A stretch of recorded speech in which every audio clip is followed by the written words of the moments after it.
Ako sa sa obserbasyon ko ngayon, yung kay Vice Ganda ba, parang nawalan siya ng 1 million followers, nababash siya ganito ganyan.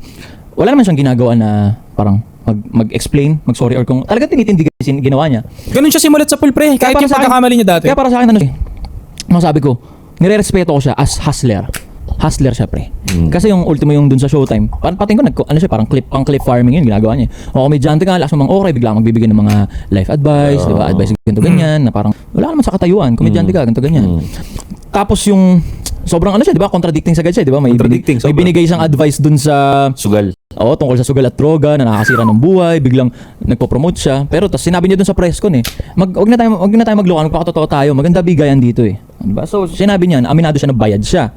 Ngayon, hindi natin masasabi. Siyempre, wala tayo sa katayuan na magsabi na yung joke niya na ba yun, na doon na isiningit niya pa yung pandidis niya dun sa former president, bayad din ba yun para ipasok na sa ganun? Hindi natin masabi. Ako, tinitingnan ko siya, hustler na nagsusurvive. Kasi never siya nag-explain, pre. Sa lahat ng mga pambabati ko sa kanya, lahat. Di ba, may siyang pre. Last year, lagi siyang may issue, pero parang never ko siya nakita nag-explain. Laging tindig lang siya, pre. Oo,